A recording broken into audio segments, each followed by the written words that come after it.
Bora mergulhar em uma das histórias de libertação mais poderosas que existem.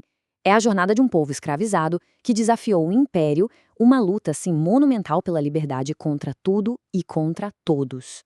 Pensa bem, toda grande história de libertação tem esses elementos, né? Um povo oprimido, sonhando com um futuro melhor, um herói que ninguém esperava, chamado para uma missão e a promessa de liberdade no horizonte.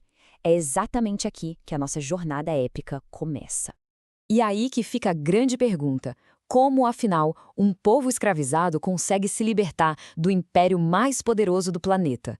A resposta não é nada simples e ela se desenrola numa série de eventos que são de verdade extraordinários.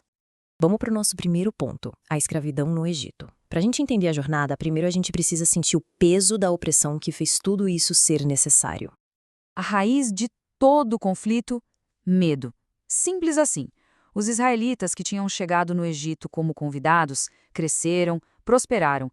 E aí um novo faraó que não conhecia a história deles olhou para aquela população enorme e não viu uma força, viu uma ameaça. E esse medo do faraó, olha, virou uma política de Estado super brutal. E a coisa foi escalando rápido. Começou com um trabalho forçado, depois uma opressão sistemática para quebrar o espírito do povo e, por fim, culminou no horror de um decreto genocida, um ataque direto ao futuro dos israelitas. Agora vamos para o segundo ponto. Um líder é chamado. É que no momento mais sombrio da opressão, quando parecia que não tinha mais esperança, a história dá uma virada com o surgimento de um líder totalmente improvável. A história do Moisés é, nossa, cheia de ironia, né? Ele nasce sobre uma sentença de morte, mas é salvo e criado como um príncipe do Egito.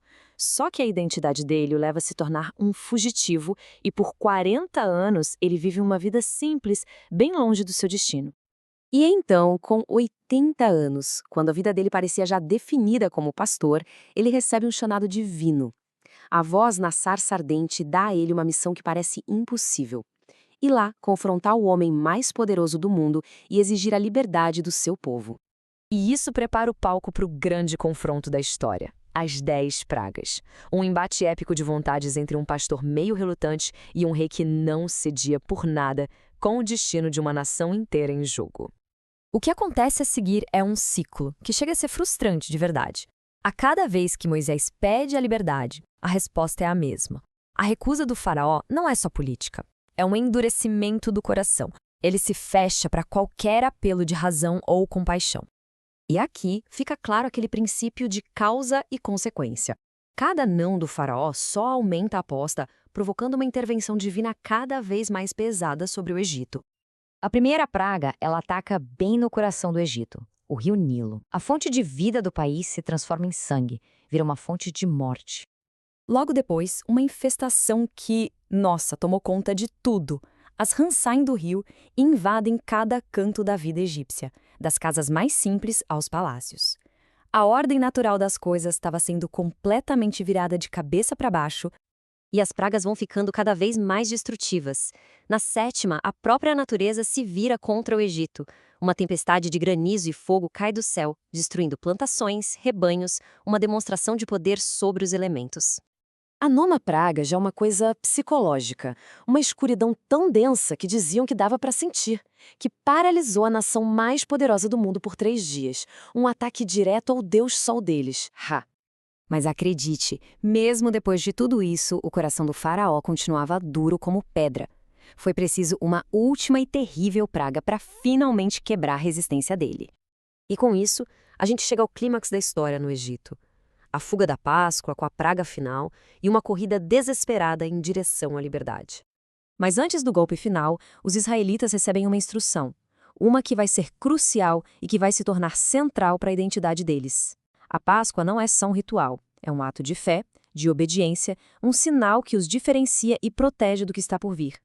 Naquela noite, o destino de 2 povos se separa de um jeito drástico. Nas casas egípcias, um grito de luto, uma tragédia que atinge todas as famílias.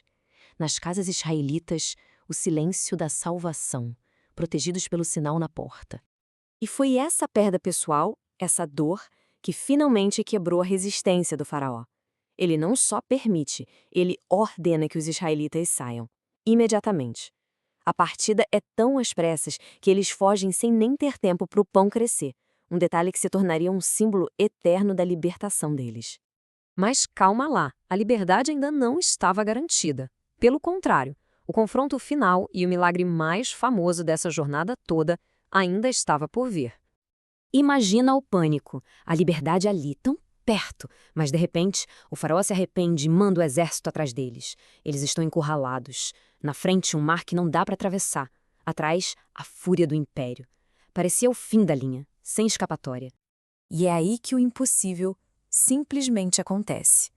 Um gesto de fé de Moisés, um vento forte que sopra a noite inteira, e um caminho se abre onde não havia nada. É a libertação definitiva. As mesmas águas que salvaram os israelitas se tornam a tumba dos seus perseguidores. Pronto, eles estavam livres. Tinham vencido a maior superpotência da época contra todas as chances. Mas a pergunta que encerra essa parte da jornada abre um desafio novo e gigantesco.